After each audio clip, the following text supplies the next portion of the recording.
We stand tall, words of blades that never fall, debated warriors brave. Every thought we give and save.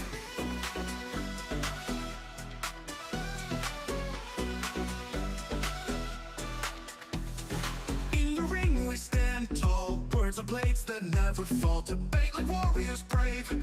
Every thought we give and save. Through the noise we cut clean, spirited, mind sharp and keen. With a spark that lights the night, join us in this epic fight. Welcome to the Spartan Arena, where minds clash and thoughts gleam. In the heat of every word, truth and insight will be heard. Buckle up and take your stance in this arena. There's no chance to escape the fight by law. Dive in deep and search for more. From heartfelt talks to fierce debates, we explore what fate creates. Side by side we seek the light. In the dark our minds ignite. Welcome talks to fierce debates, we explore what fate creates. Side by side we seek the light. In the dark our minds ignite. Welcome to the Spartan Arena, where minds clash and thoughts gleam. In the heat of every word, truth and insight will be heard. Buckle up and take your stance in this arena. There's no chance to escape the fight by law. Dive in deep and search for more.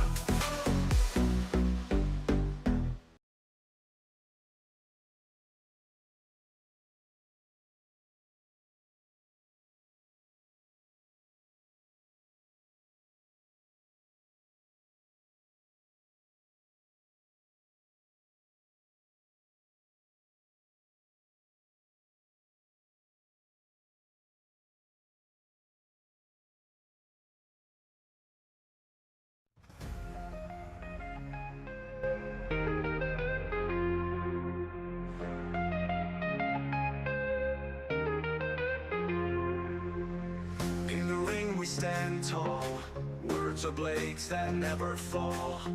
Debate like warriors brave, every thought we give and save. Through the noise we cut clean, spirited minds sharp and keen. With a spark that lights the night, join us in this epic fight. Welcome to the Spartan Arena, where minds clash and thoughts gleam. In the heat of every word, truth and insight will be heard.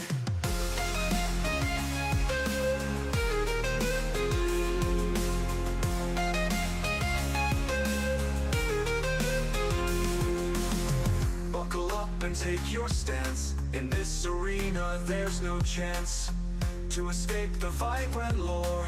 Dive in deep and search for more. From heartfelt talks to fierce debates, we explore what fate creates. Side by side we seek the light. In the dark our minds ignite. Welcome to the Spartan Arena, where minds clash and thoughts gleam. In the heat of every word, truth and insight will be heard.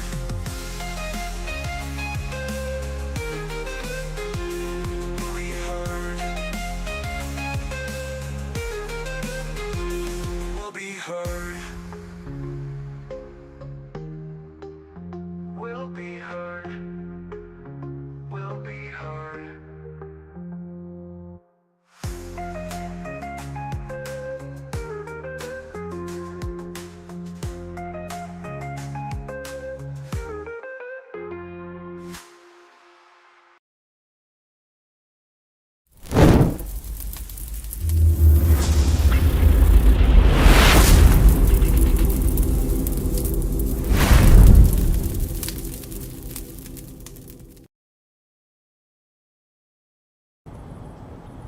Spartans!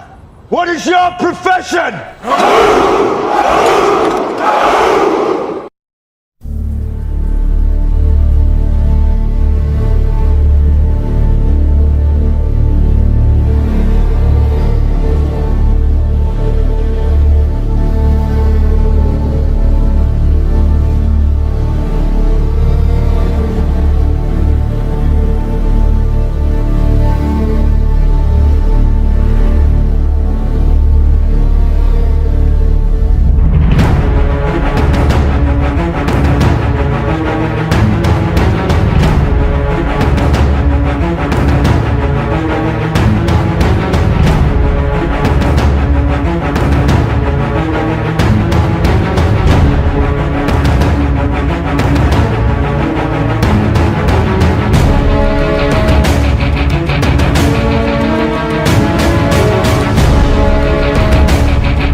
What is going on, everybody? We're back at another stream, another night. Of course, you know where you're at. You're at Spartan HQ Network. I am the Ghost of Sparta, your host, aka Peter. Waiting for my other guys to show up. Till then, you stuck with me. So let's see who's in the house. Wait, my boy King Smith is in. Ooh, wrong button. Let's hit the right button first now. I appreciate my man. Thank you for coming in. And we got Marianne in the house. Another one. So tonight's topic, we are talking about no mountain too high. This is a topic I want to speak about for a while. This is partial mental and motivational. The reason I say that is we all face struggles in life, obstacles we need to beat. Could be physical, it could be mental, it could be work related, it could be fitness goals, it could be any kind of goal. But we have to get the mindset right to pass that mountain, to reach our Mount Olympus. And I have a saying. I've been saying this from day one since I started the channel. And I'm going to say it once again. We all going to fall down eventually from our mountain. But when we fall, we're not going to fall, backwards. We're going to fall forward. So we can see our mistakes. So when we land on our feet and go back up the mountain, we're not make the same mistake twice. This is something that I've been preaching about even back when I was doing Motivation Mondays, when I was trying to help others. The question is, what is the biggest mountain you have faced in life? And how did you overcome it tonight? That is the question of the night. How did you overcome the obstacle, the problem? I have made it very clear in public announcements. I have a reading spell disability. Doesn't mean I am stupid or anything like that. Something I've been struggling, but I don't use as a crutch. That's one thing I don't use. So people who know me, for example, Mariana and King know me pretty well. They know I won't use that as an excuse. I will use that as motivation to do better, stronger, and overcome anything comes my way. That is my goal. My goal tonight is to motivate you guys from any issues you're having to overcome your Mount Olympus. I've been sending some videos. I haven't even watched these videos yet. I glimpsed at them, but I haven't watched them fully. We're going to break down these videos together as a group, as a family, as a team, and as Spartans.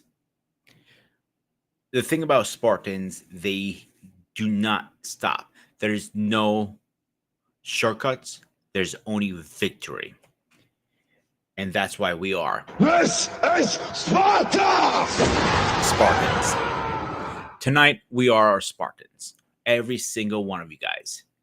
As shorter ones you are, tall one, doesn't matter. We are going to be all in one team. So, in the chats, tell me, what is the biggest mountain you have overcome? And how did you overcome that? That is the question of the night. My struggle started as a young kid. When we realized I have a reading and spelling disability, and there's nothing wrong with that. But I figured older I was, grayer I got. There is no excuse of that.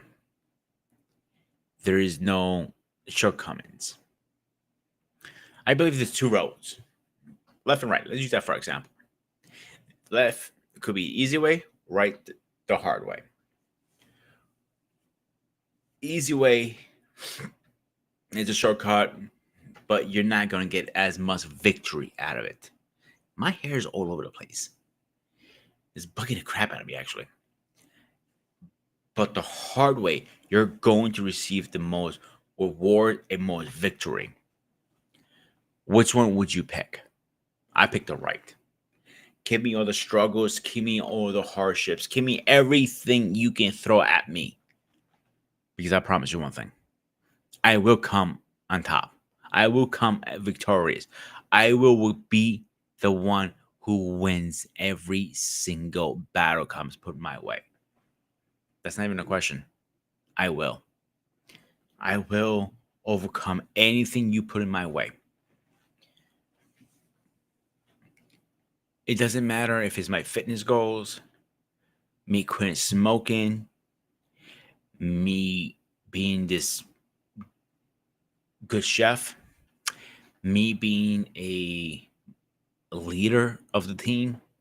Doesn't matter. I will always find a way to overcome every overcome every obstacle you put in front of me. I made public announce before my mother suffers from cancer. That was a very hard roadblock for me and my family. But one thing about my mother that everybody knows, and she's been a guest on the channel before, she doesn't know how to give up. She only knows to push forward, to keep fighting over and over and over. Unfortunately, cancer came back once. She fought and beat it again.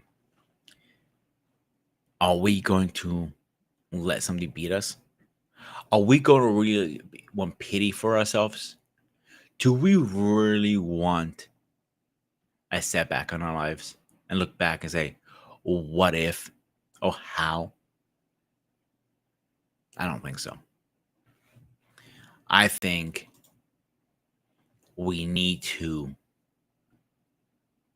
pop her chest up and push forward, as painful that can be, how hard that can be. We need to do that. We always have to do that. We must do that. We must overcome stuff.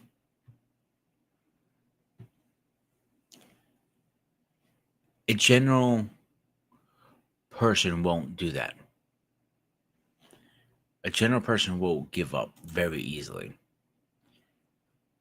But we are not that person. We are better. We are stronger. We are unique. So when do we need to say, fuck you to the world, I got this? I say that every day I get out of bed. It was a general I watched. I don't remember his name. I believe he was a SEAL, if I'm not mistaken. And I remember his opening speech, like it was yesterday. I watch it once in a while still. And the thing I liked about him was simple. I'm actually going to try to post a video in the chats if I can find it. I don't want to get copyright striked. Is every day you need to start with a task. The first task of the day is making your bed. If you make your bed, that's where the first task starts. That's how easy it can be. It could be the hardest thing too. Those are the tasks we have to face every single day. Step by step. Sometimes it just takes putting one foot in front of the other to overcome what you need to overcome, to start your mission every single day. Question I got for you tonight also is, what is your obstacle?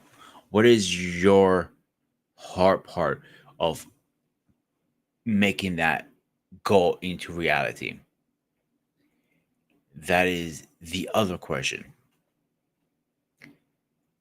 We all have excuses in life. Like I was talking to King earlier, he has no excuse to go to the gym, and I'm gonna hold him to it. I'm gonna call his shit out, and he knows I will. Mariana, for example, she might have some bullshit excuse, whatever, but she has no excuses to keep pushing forward. There is no reason why we should shortcome our goals. Hey, what's going on, my man? Question is, there's a lot of questions tonight. Are you ready to take the next leap? Are you ready to be that person?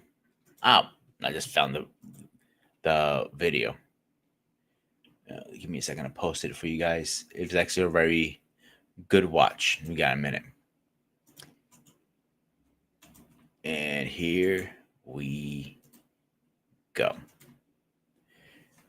So I posted in chat he's actually very good. I believe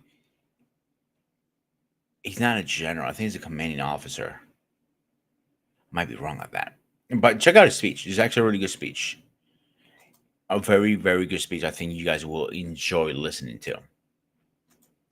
And then another video I also watch. It's your demons in the morning. We all have our demons. We all have our downfalls and everything. Is the alarm clock. I don't know about you guys, but I'm the worst person to say you wake up in the morning at a certain time because I am procrastinating because I'm up late doing things on my videos or projects or whatever the case is.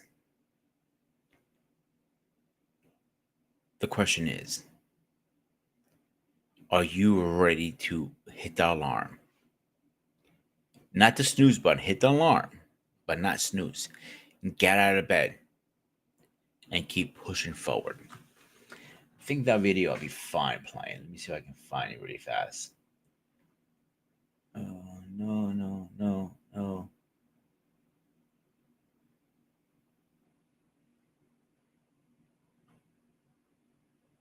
I have it in my list here. Give me a second, guys.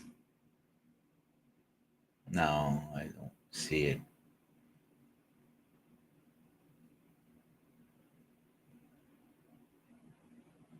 But one video I do want to play for my list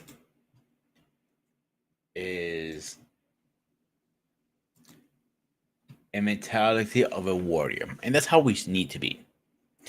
I want to play this video really fast. It's about an 8-minute video, and we'll come back right to it. It's something I think everybody could use to hear. A little bit of this, a little bit. To be effective in combat, a warrior must not feel for his enemy.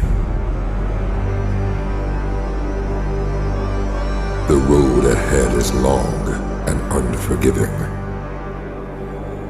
No place for a child. I have never met anybody who has become a great warrior who has not struggled and suffered and sacrificed and sweated and fought through tears and hardships and loss and life. And if there is something you really want, if you have a dream, if you have a goal, and you dedicate yourself to it, it can be yours. I am your monster no longer. I am unstoppable. The gods do not decide my fate. We win because we are disciplined. If you are to be a warrior, you must know this rule. Never let your back hit the ground. If you quit after the first time you are knocked down, you are not a warrior. if you quit before you enter the battle, you have strayed away from the way of the warrior.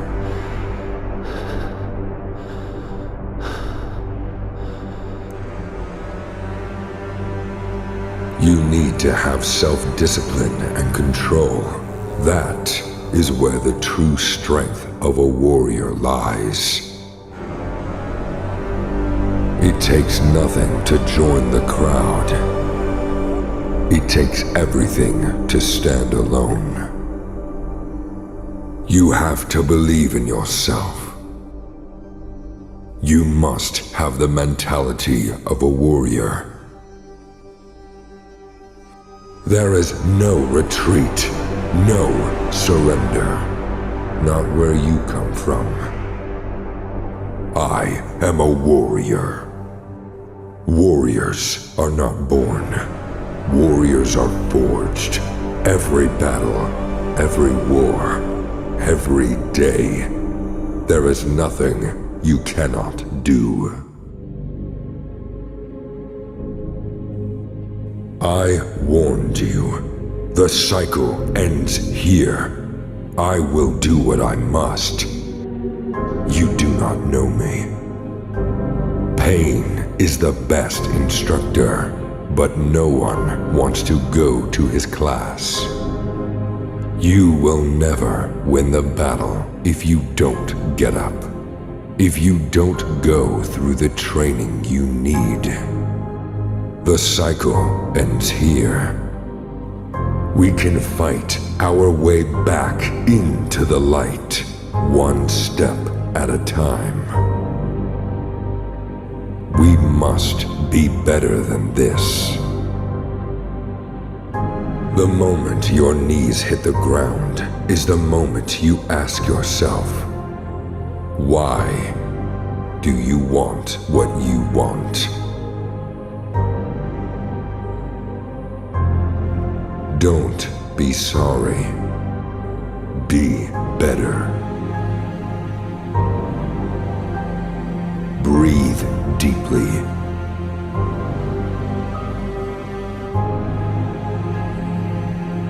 And rise. What are you made of? Tell me, boy, girl, what are you made of?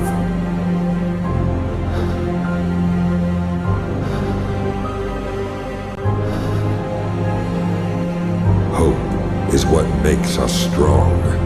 It's why we are here. It's what we fight with when all else is lost. To be a real warrior, power perceived may be power achieved.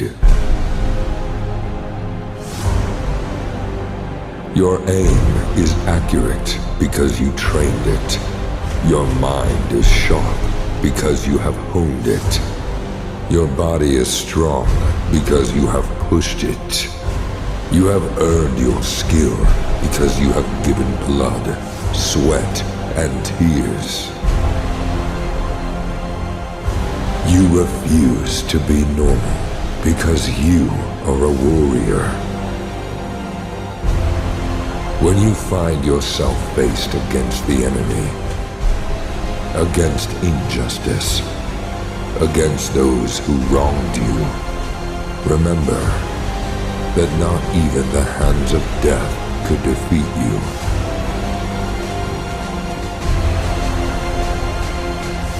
It does not matter how slowly you go, as long as you do not stop. You do not have to be great to start, but you do have to start to be great. If darkness is around us, we will not falter. We do not fall to our fears, to our insecurities, to that voice in our head that tells us to lay the sword down. There is no room for softness, no place for weakness, not even for a moment. There is only the hard, only the great, only the strong. When it comes to technique, work on it over and over again. The successful warrior is the average man with greater focus.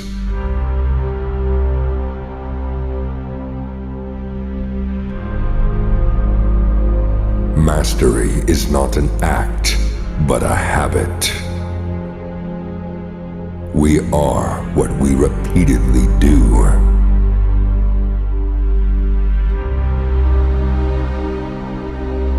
The Sisters of Fate could not hold you. You will see the end of this day. You will have your revenge. Vengeance will be yours.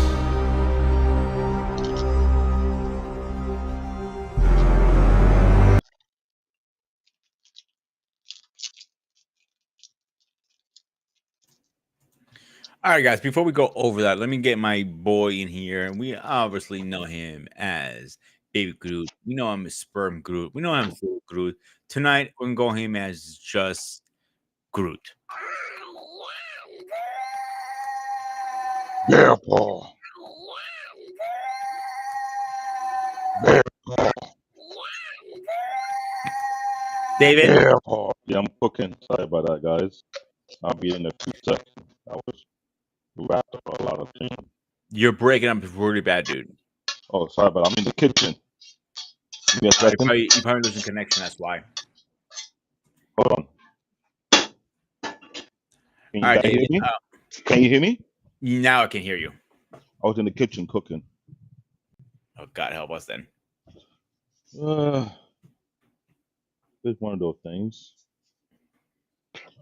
How you guys doing? Just so much. Today was one of those days I try not to lose my mind. Until a fellow good friend of mine from my country, we had a good, decent conversation. And they were telling me, you just need to be patient, just let it go. Forgive those who offend you. They keep pushing, just don't lose sight of yourself. And this conversation lasted for almost an hour. So today I was calling the unemployment office, then I keep noticing something we were going off as if the government is just being dismantled all over the place, which drive me nuts. So I had a couple of calls with different job offers. One person want to do a pre-interview with asking me different questions that I can't say I blacked out, which I didn't, but I professionally had to correct the guy questioning based on a particular requirement, and I broke down after what you're seeking because I explained what the procedure is, because what they were looking for is this freshly started. It makes it sound like this has been here for years. That's the wrong term of questioning. I had to rephrase the question if you're asking for someone that have experience in this particular area who have done it before and know the protocol. This is what you should be looking for, because when you throw that out there, it's only activity that have been here for years when it hasn't. And I had a peer of mine was saying the same nonsense. Like someone asked a question about a particular application that came out this year. I think it's been here for 5 years. So I thought to myself, wait a minute. This sounds like we just hired a bunch of idiots in position don't know the hell they're doing. Then from the top, you have the dumbest president who cannot read, uneducated. So I was just trying to keep myself from losing it, but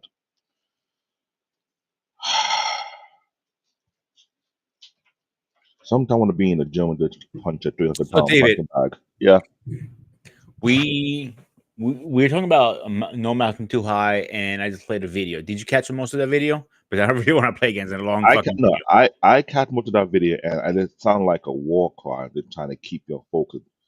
Don't quit climbing that mountain. What's your That what opinion about it? this is. Because I got a bunch of videos tonight I want to play. I want to I waste know. like, I know you're doing the way. When I was hearing that video, the first thing reminded me of the same time I hearing from my uncle.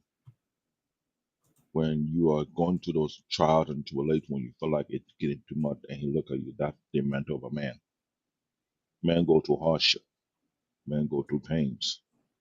If you're not able to climb that particular mountain, when we make it think the next mountain before you, after this mountain, will not be harder than this. They're supposed to train you to be stronger. What don't kill you make you strong? That you to be afraid. I think it's more like there shouldn't be no hurdle for you to climb over. The discipline part is the most important part. You must be up here. You must be ready to do what you need to do. You must break out odds. You must take life by the hips and fuck the shit out of it. Not Diddy style like you like it. Not the Diddy style. It's more like A Kratos mental style. style. I'll say Kratos. You gotta be like Kratos. If you're not Kratos, you get Absolutely. Thank you. So my issue it was meeting my mountain. How about you? I'm gonna use me for example. Tonight I'm gonna be the guinea pig right now. For once, is waking up in the morning.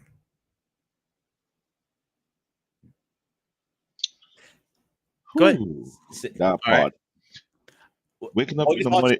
I actually have a video on that right now, a 3-minute video. Okay. I want to play for everybody because I was Okay. as you were talking, and as the video was going on, I was looking for this video because it was bugging me. I totally forgot even to look for it earlier. I'm like, holy shit, this would be a perfect fucking video for everybody. But this is a very good motivation video. It's something that I listen to at least once in a while when I'm having my moments. So if everybody's ready, buckle up. You're gonna enjoy this ride.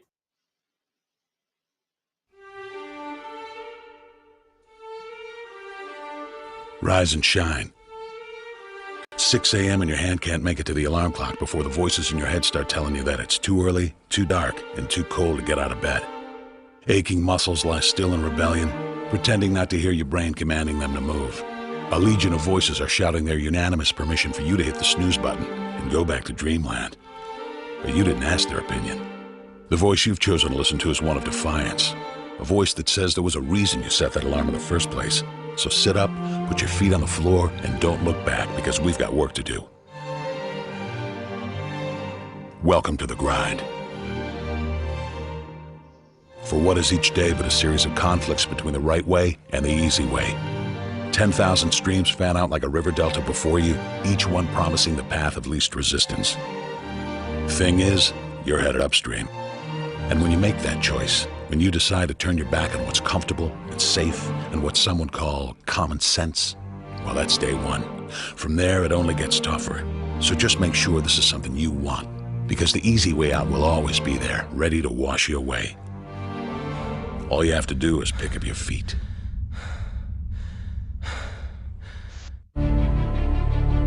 But you aren't going to, are you?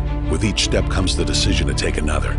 You're on your way now, but this is no time to dwell on how far you've come. You're in a fight against an opponent you can't see, but oh, you can feel him on your heels, can't you? Feel him breathing down your neck. You know what that is? That's you. Your fears, your doubts, and insecurities all lined up like a firing squad, ready to shoot you out of the sky. But don't lose heart. While they're not easily defeated, they are far from invincible. Remember, this is the grind, the battle royale between you and your mind, your body, and the devil on your shoulder who's telling you that this is just a game. This is just a waste of time. Your opponents are stronger than you. Drown out the voice of uncertainty with the sound of your own heartbeat. Burn away your self-doubt with a fire lit beneath you. Remember what we're fighting for, and never forget that momentum is a cruel mistress. She can turn on a dime with the smallest mistake. She is ever searching for the weak place in your armor, that one tiny thing you forgot to prepare for. So as long as the devil is hiding the details, the question remains, is that all you got? Are you sure? And when the answer is yes, when you've done all you can to prepare yourself for battle, then it's time to go forth and boldly face your enemy, the enemy within. Only now you must take that fight into the open, into hostile territory.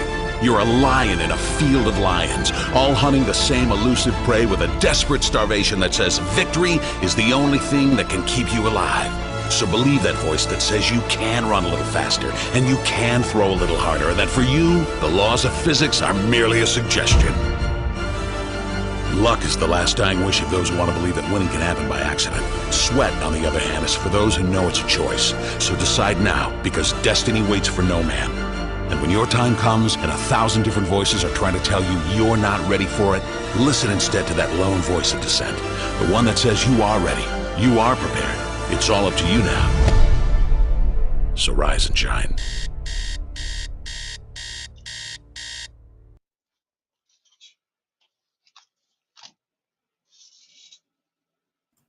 All right, David. I have a Well, last one. First of when all, I seen that doesn't that video, want to motivate you when you hear that video?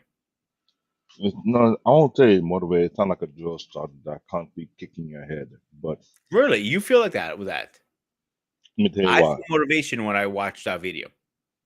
Let me That tell I you can why I climb say. that mountain. Let me tell you why I don't see as motivation. If you have been consistently programming yourself to force yourself to get over regardless if you're not happy, you're not feeling well, it becomes a systematic effort. This is coming from people who are not raised in the U.S. society. They came from in an area or a country or a nation whereby luxury is only meant for those who have fought their way through. Which means you have to force yourself to I need to wake up in the morning every morning. I got things to do. It's not going to fix itself. It's not going to clean itself. It's not going to take care of itself. If you don't get it done, if you don't get it done, there's no way you can go on to the next day. So when you come from an arena whereby it's do or die, and you're there for a long period of time, I'm not talking about a few months, I'm talking about a couple of years, it stuck with you. That's what happens. So imagine you come to this country, you get any opportunity, regardless if it's shitty as hell. You tell yourself, it's just a stepping stone. No matter what it takes, it will take me 1 year, 2 years, 3 years. This will help me get to the next level. If I have to control my spending, if I have to minimize what I get, then so be it.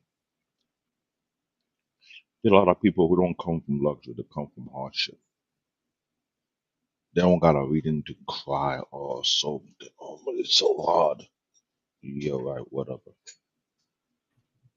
But you come in an environment whereby you be in a blackout for who knows how long, 1 week, 2 weeks, a couple of months, because you come from a nation where the level of corruption made the corruption in the US look like a joke. So much greed, so much terror that you have to face each and every day. Imagine as a young kid, you have to fetch water, do like maybe 15 to 20 rounds of that. So there's water in the house, so everybody got to do what they need to do to survive. When that is programmed into your mind and you come over here, you look at it like whatever. It's just a mission to get to the next level. So regardless if your body is in pain, you just numb yourself, ignore it. We are people who have been through that for so many years. By the time they decide to take a break, all that pain just, the backlash, the how that actually feel, and they had to suck it up and just do whatever they do to shake off that pain, get it out so it could reduce down to the minimum again and get back what they were doing. That was the part of me in my younger days whereby I didn't care about my mental health, no my physical. I just felt like no, it wasn't even feeling. It was a mission. I got something I need to accomplish. Regardless if it hurt me or not, I got to do this. I got to keep pushing. If I gotta wake up 7 o'clock in the morning, 6 o'clock in the morning, 5 o'clock in the morning, just to get somewhere systematically. You know what happens when your body goes to that phase and it doesn't shut off? That's going past survival mode. That's more like do or die mode. So when you have a mountain, you're looking at the mountain like, okay, whatever. I'm just gonna climb over and get the next mountain right behind you. So let's keep it pushing. Somebody's not here to motivate you. That discipline ourselves to the point whereby there's no room for excuse. We have people who are burn themselves to another level. I'm talking about you're pushing your body beyond its own particular limit because knowing if you're not careful, you pay the backlash when you get older. Don't give yourself a chance to breathe. You got too much you need to take care of because you have so much weight on your shoulder weighing you down. You have too much responsibility. So when people talk about motivation, I bring that to people from my arena, from my culture. They look at me or laugh. Motivation for what? There ain't no time for motivation. You have responsibility. If you don't do it, you're failing those who would follow after you. There's a requirement you must achieve so those coming from behind you will take it to the next level and continue to do. It's like saying you come from a legacy that is not there's no room for quitters. But when I speak to other people who are going through similar to what I've been through or even worse now, since I'm over here, they're over there. And their level of hardship have multiplied by 10 or 100. I ask myself this question. What person here can survive the bullshit I had to go through time 100 over there? Would they break? Would they quit? Hell yeah. Now in a week they can handle that thing. But yet that thing what we go through is so hard. But you have people when they come over here and when they see this, they say, this is a cakewalk. This is better than what I had to come from. I think we had to get a level of awakening or a level of reflection. Sometimes you need to go to another area, go to another country, and see what people have to go through in their everyday life. And ask yourself, if your mountain really a mountain or is nothing but an anthill? See, I respectfully disagree with you, David, for once, Okay. because it doesn't matter who you are in life or where you are, or if you're very successful or you're just starting out, you live in the States, you live in Greece, you live in Africa, live on Mars. We all need a kick in the ass saying we need a little motivation. Mm-hmm. Waking up is the hardest part for me every day, getting motivated. Like this video just said in the morning. Hitting the alarm clock, you have two options. Hit the alarm clock and going back to dreamland, or getting up and fighting your demons and pushing forward. It doesn't matter how much water is against you. You're swimming against stream half the fucking times in life. You're in survivor mode half the fucking times in life. But it's up to you to prove everybody wrong. Excuse me. Prove everybody wrong. Every fucking day, bro. I've been called stupid, retarded, whatever you want to hear it, because of my disability. But guess what, David? I haven't not once let that stop me. Have my moments? Absolutely. But I will always push forward. And when I started this, I was called stupid, retarded, idiot, everything. I'm proving people wrong. When are you ready to prove people wrong, David? It's funny that you say that.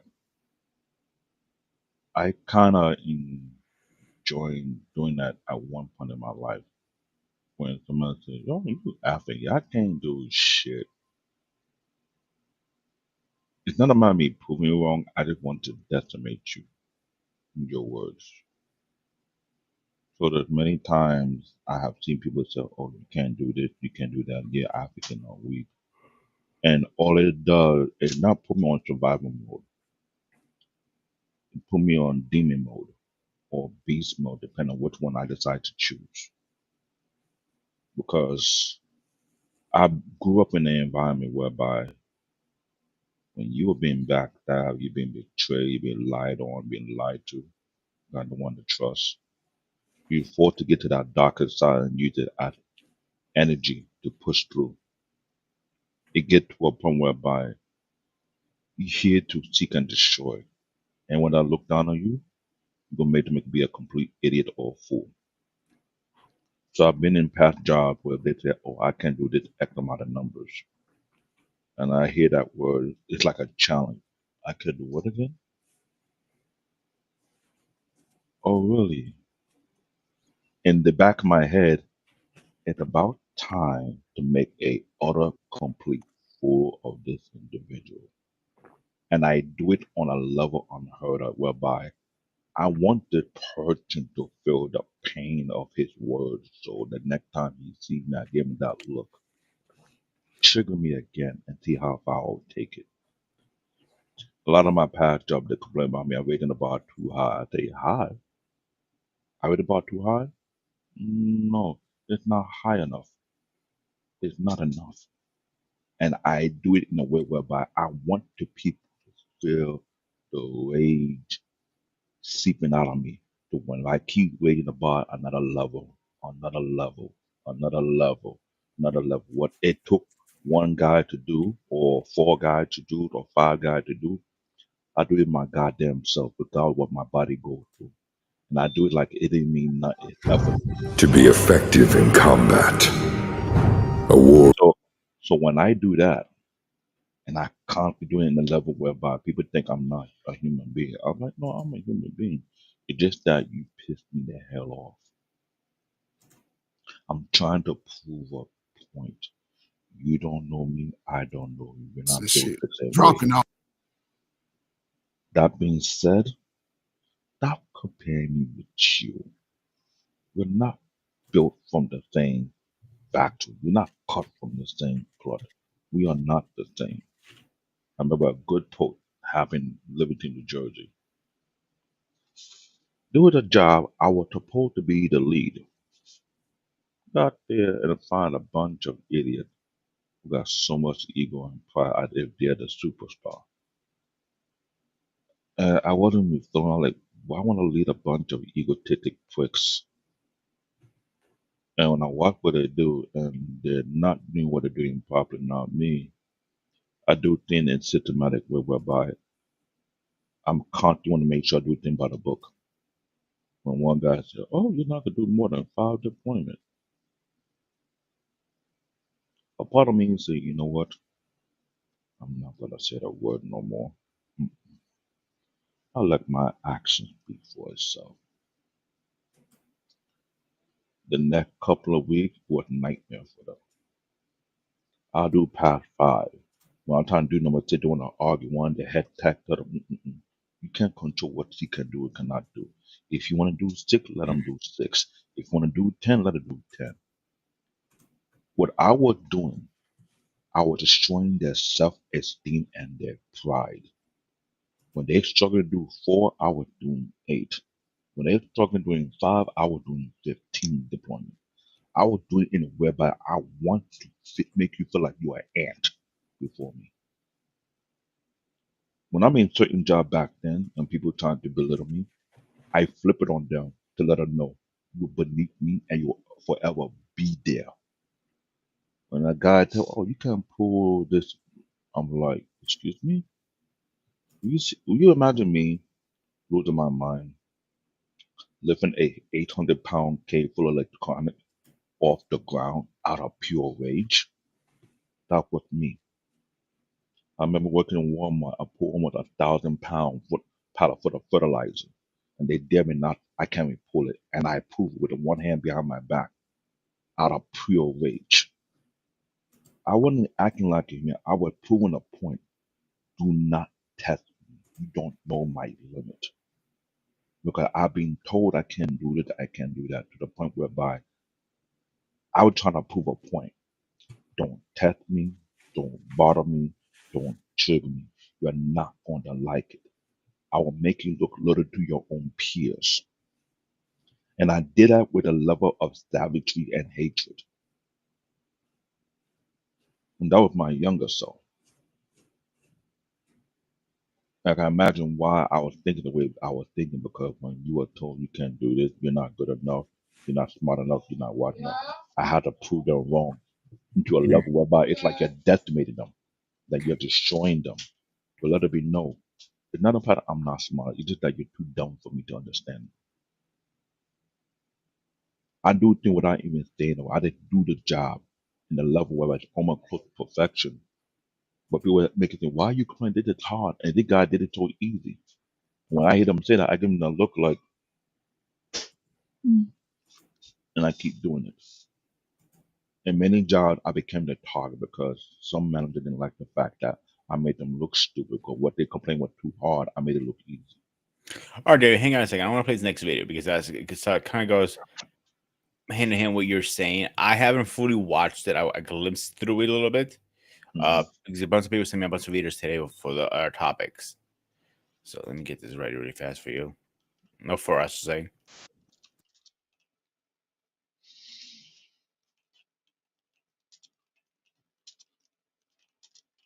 Everybody has a turn back moment. You have a moment where you can go forward or you can give up. But the thing you have to keep in mind before you give up is that if you give up, the guarantee is it will never happen. That's the guarantee of quitting, that it will never happen, no way under the sun. The only way the possibility remains that it can happen is if you never give up, no matter what.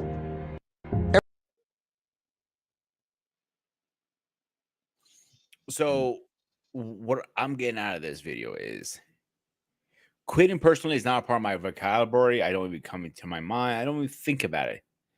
I push forward. I just don't know how to stop to get my goal. I don't know how to say no to my goal. I don't know how to fold down. I just know how to move forward and tackle this fucking bitch like a kangaroo if I have to.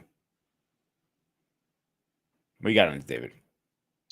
That's more like a way of saying, regardless of the obstacle, regardless of the roadblock, that keep pushing. Don't slow down. Don't take a break. Keep tearing it down. If you cannot go above it, tear it down. Break through it. That has been a mindset I carry for many years. But the moment I take a break, I can feel that it's like I have to work consistently so I don't feel the pain. I don't feel the stress. I don't feel the strain I put on my body. Because if I stop working, if I stop moving, the pain got to call back up. I don't want to feel it. So I have to keep pushing. There are people who come from similar path I have gone through, whereby quitting is not in their vocabulary, taking a break is not in their mind. Can you imagine me whereby they or day that I'm sick, I should be staying home. I go to the cabinet, pop a few tablets, whatever, to deal with whatever sick I'm going to go straight to work and act like I'm not sick and then keep pushing through it. Regardless if your body is giving a warning sign, you about to crash. And there'll be days I'll be happy it's Friday, so at least when I get home, I'll just black out, turn off the phone, no more bugging. There are people out there on that beyond survival mode. They ain't got no choice. It's not even an option for them. That's the scary part people not comprehending. There are people out there, they don't have a choice. The moment they take a break, everything fall apart. So they gotta keep pushing, they gotta keep grinding. Even in me, it will damage their health. I remember I told you we did a show about this called burnout. There are people out there that are burning themselves out quicker than you think, not giving their body rest. I was doing that throughout my 20s. Bro, I've been doing that my whole life. I've been on survivor mode for years. I keep pushing forward. I'm not gonna stop till I get my goal. And If that's it has to put me in the ground, then so be it. and the reason why you're doing that is because when you are being betrayed, you're being backed out, you've been let down, you can't trust no one but yourself. So you do everything on your own. Yeah, It's a that's facts. it's a crazy mindset, but it's I can't call it a kryptonite. I'm looking for another word or category to put on that. That like compared to Chinese or Japanese martial arts, and both you and I have been in martial art arena. You know how they put weight on their ankles, weight on their wrists, and no weight vests, right? If you were doing Taekwondo, there are people who on the next level in the black belt first dan, black belt second dan. They have to have weight on their ankle and wear that thing every single day. And karate is worse for us. If you get to black belt first, second dan, people are wearing weight every day on their ankle, weight every day on their wrist. It could be a 10 pound, 20 pound. You will not even notice to the point whereby they do their everyday work with weight on their body. They're used to that 10 pound, they're up to 20 pound. They're used to that 20 pound, they're up to 30 pound. It keep going up and up, and it weighing them down. But they don't That show that look. motivates them and pushes them. You gotta understand that. It pushes them, but you can tell it beating them up to the point whereby they train their mind. Pain is not an issue anymore. Just ignore it. So imagine you had to go through that. You and I both understand the martial art philosophy behind it. No pain, no gain, right? Sometimes you get to the point whereby it's not a matter of no pain, no gain. The more pain you get, the closer you feel like you get into what? Until it break you? That's the question. Somebody said, I think with Paul Bennett say, hard time makes strong men. That's facts. That is true. Easy time makes weak men. And to me, when I see some of the weak people, I feel disgusted about it, literally. And I can tell when a hard time comes, they'll be the first one crying like a girl. I will never even feel sorry for them.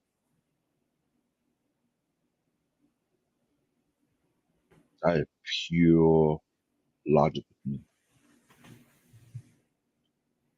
And we have seen in today's society, there are a lot of weak men, but they're coming from easy times. And I literally had the same conversation today with one of my coworkers saying the different generations are different type of men come out of it and different kind of women.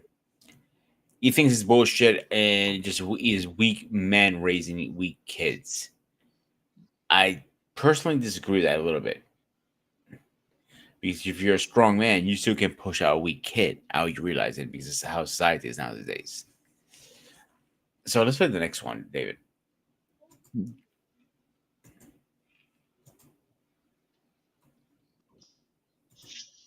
Yeah. If you stay in bed, if you stay on the couch, if you stay in your comfort zone, if you only do what is easy, your life will be hard. But if you do what is hard, if you get up, if you grind, if you are relentless, if you work as hard as possible, when other people are slacking off, your life will be easy.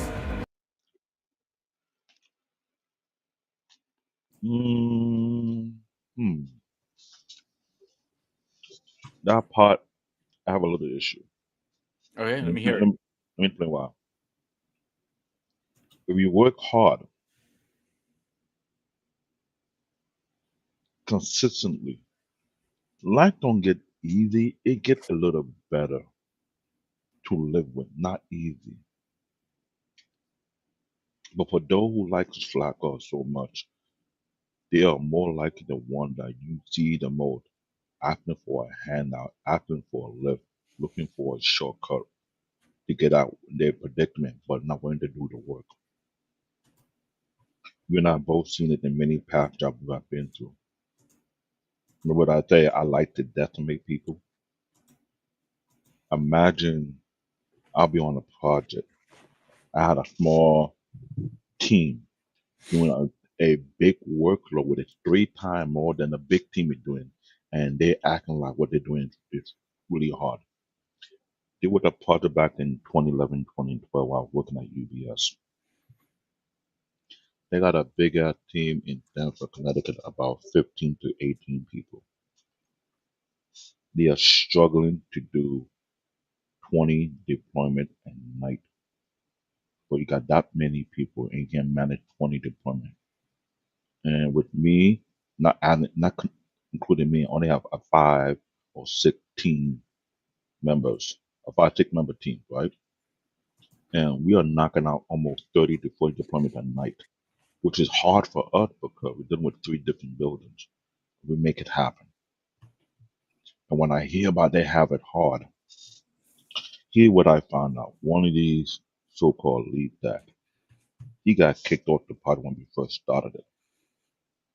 Was able to come back somehow after months, like almost 7 to 9 months later.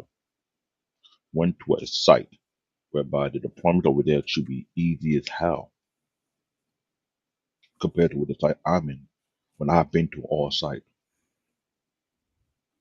guy was bitching and wondered about how hard it is. And I went, they pulled me out of my own site. Have me go to Stamford, Connecticut. I came over there and see the BS they were doing. I had to retrain the techs on that team the proper procedure on how to get things done in and out to limit the amount of time they wait on that.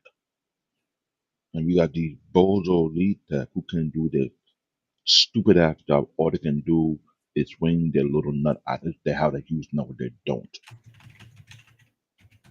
They like to give out orders, but you ask them to show them how to get it done. They can't even get it done their goddamn self. So I watched what we were doing, took note of everything, documented everything from start to finish. We trained their team how to get the job properly done. And they have me there for almost 2 freaking weeks. And I asked the manager, when can I be allowed to go back to my site and get these things done? Because it seems to me, y'all don't really have a problem. But you got some lazy ass team leaders who have no idea what the hell they were doing. And I called them out for what it is. And that's the problem. And most team leaders are lazy, bro, because they think they don't need to do the work anymore. No, if you ask my team who have worked with me, they would tell you. And I say you. I say you. I'm not saying me, but what I'm trying to point out. If you ask my team, they would say about me. I may be the team leader, but I like to get my hand dirty. What I normally do, I give them a head start. I told them, you don't do it a certain amount of money at a certain time. I'm coming in. If I'm surpass you, we got a problem. My team know me. Okay, don't let this guy come in because I know when he coming, he start knocking out numbers. I don't want to stay at the site so late because where I was working at, what it was not Hoboken, it's I forgot what that area. It passed yeah, Weehawken, New Jersey. Yeah, it was Weehawken, New Jersey. At a certain time, the light will stop, and to get home become a hassle.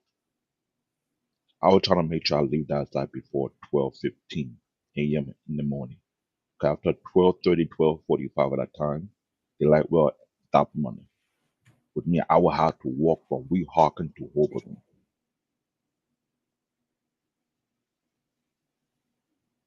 No. I thought about that, but I felt like my book is not meant for weak men to read. I might share that with those in my circle, but other than that, mm-mm. I find a lot of people make excuses for a lot of things. It is show me they're not capable of getting the job. They're just lazy. They just want to have the title, but do not do the work. And I also end up being the same thing I've seen, not in workplace, I also seen it in church as well. Where you have people chasing titles so they can throw their weight around. But when the title come with a workload, they want to give it up to somebody else. In my past job, I had a manager give me their workload. I mean, realizing it was their workload. They're putting their workload in my own ticketed pool, and I'm knocking it out, complete them, and I find out they will go behind my back and take those tickets and put their name on it. I think they did the work. it became a point whereby I had a pure, vicious, weekly, monthly pet peeve to lazy ass people. If I gotta do all that extra work and then some, and you find it too hard to do something so simple, so little, I look at you like this, you're crap. Seriously. Perfect example. I had a part with the MTA from 2017 to 2019. I didn't realize I was doing a 4-man workload by myself until I left the project and I found out from a peer of mine following me, they had to get 4 techs to do the amount of work that I was doing by myself. When I was there, oh, I wouldn't do much of anything. I'm like, really? Hmm. But when I left the project, they realized I was doing so much. Like, oh my God, this is so much you're doing. And when I hear that, a part of me was like, what the F are you even talking about? It's too much. Like, are you a man or you a eunuch? Ladies and gentlemen, when I mean a eunuch, they were that Chinese term for men who got their ball cut off.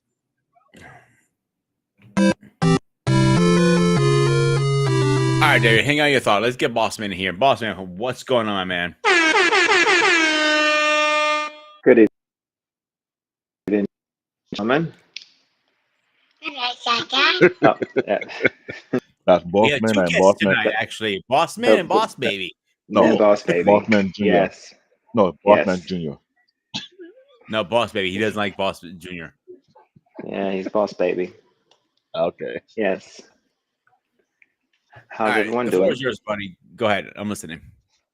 Well, I don't know what the topic is tonight, so you're gonna have to help me out. Give me No give me a intro. mountain is too high. That's the topic. Okay, that's very broad. Okay. I know. I imagine this is something about in encouragement and maybe even Motivation. motivation. Okay. Freelancing. Yeah. Yes, freelancing. Okay. Where do I start? Well, I would say, okay, I would say when it comes to motivation, I would say that maybe that it is something that we all struggle with time to time, but it is definitely something that comes from within. That you would have to, everyone struggles with from time to time, especially if you have a goal that you are trying to strive for, that you're striving for, and that you aspire towards. Mm-hmm. From a personal note, it is something that I personally struggle with because I personally am a perfectionist. And especially as a father, as a husband, you know, there's a lot riding on me to do something correct and do something right. And when you're leading a group of people, you know, you put yourself in a different situation, a different position whenever you are, you know, leading people, and you are the example for not only yourself but also your. And the lesson I always come back to is basically not to be too hard on yourself and not to overthink things. And though many people tell me the exact same thing, I still do it. But Well, boss man, I gotta cut you off. I overthink shit to myself all the time, so don't feel Yeah. bad. I do it too. But every so often, I, you know, come across these proverbial mountains, as the title suggests. Come across these proverbial mountains and look at it and some of it and say to myself, it's not something that I'm going to be able to actually come or be able to, you know, I don't know, be able to to summit, basically. They look up after basically putting a blindfold on and saying you still got to go for it. Grab a straw and suck it up, basically, because that's what we as men have to do. And essentially, he's fine. And essentially, by the time you look up, you've basically summited for the most part. And so the lesson you learn, I guess, after doing this from time to time is basically, no matter what you may think, how impossible it might seem, you still got to go for it. And I think that's where that no mountain is too high, because if you have people that are depending on you, you can't stop. You may be able to pause, you might be able to take a break, you may be able to breathe, you might need to heal, you might need to, regroup for the sake of yourself and the sake of your family, but you still got to go for it. Whether it's slow or fast, you still got to go for it. Maybe that forward is maybe angled 45 degrees, maybe it's 30, but at some point you still got to go for it and you cannot stop. And sometimes you might be against currents that's pushing against you, and you need to push forward. That's correct. And that concept of that mountain, or those mountains, that's kind of sort of how I see it. So even in my own life, at this present and current moment, I'm at my own mountain. It doesn't mean that I am stopping, but it just means I'm not going as fast, I think. So I think when you see yourself at your own mountain, what do? Are you stopping, or are you turning away, or are you still trotting? But maybe yes. But maybe are you taking your time to maybe look and see if you're going the right trajectory or the right azimuth? Basically, over for now. Okay, go ahead, David. Makes sense. I agree with him on that part, because normally I'm that same way too.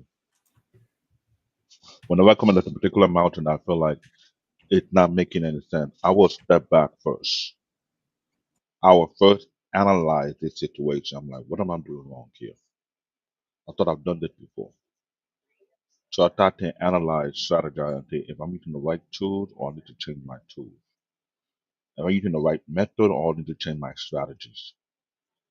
Because I don't like to slow down or be at a stump for too long.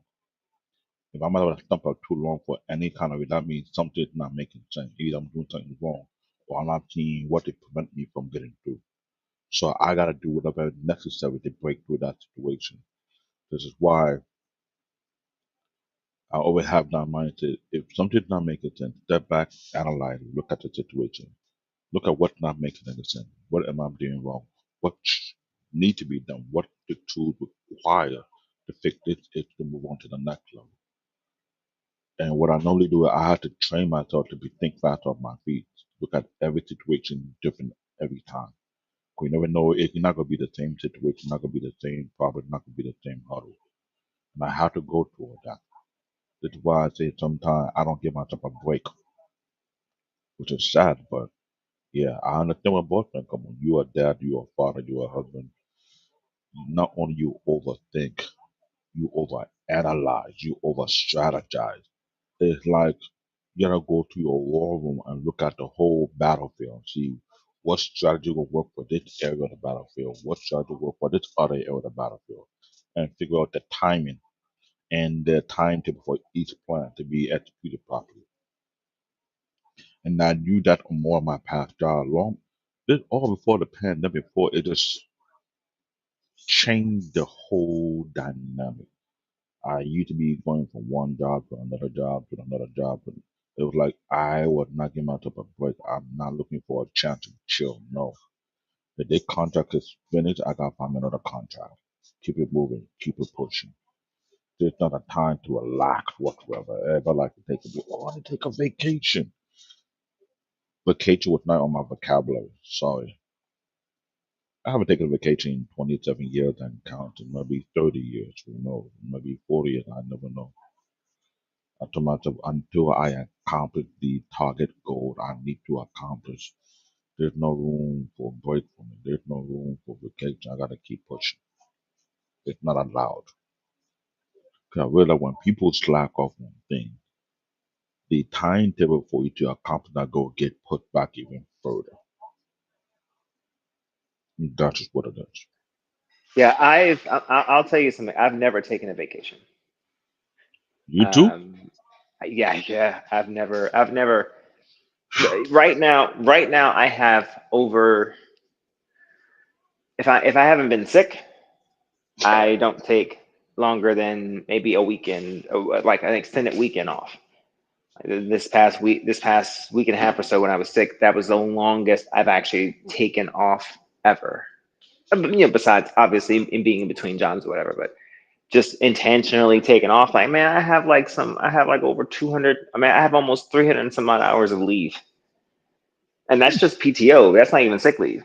I don't know what is like just purposely going and just saying I'm vacationing, And that's because it's because I know that when I come back, it's going to be just a shit show. But then the other part of it is I need time to be able to build up that leave, so that way, yeah, if I am sick, I have that leave I have that flexibility. Or if my children are sick, I have that flexibility. Or yeah, if we decide to have another baby, I have that time period, because yeah, women have, parental leave and extended mm, parental leave, but men don't necessarily have extended mm, parental leave. Yeah, I have that, but it's not extra leave. It's the leave you have built up. And if you don't have that leave, you don't have parental leave as a man. and So it you you got it. hit You got to be able to have that in the bank. you How do hit you it on build the nail. that? You hit that on the nail. I'm glad you explained it that way, because that if when you are a contractor and you get multiple contract, or you get contract here and there, New York City, I've noticed that they have been cutting corners. They passed a law a couple of years ago. You better get paid time off, right? A lot of these contractors, quote unquote, want to use that their headquarters is not located in New York City. They are based outside of New York State, but they don't have to follow state law. Technically, they're supposed to follow state law when you're doing business in New York State. New York State laws apply. So you got a lot of these staffing agencies cheating people out of paid time off. So you were working long hour upon long hour upon long hour. With I had to understand. I remember doing security. I would do security did 8 hour shift, 3 8 hour shift. And I did do a lot of double. It got to one point in my career doing security back then when I was much younger.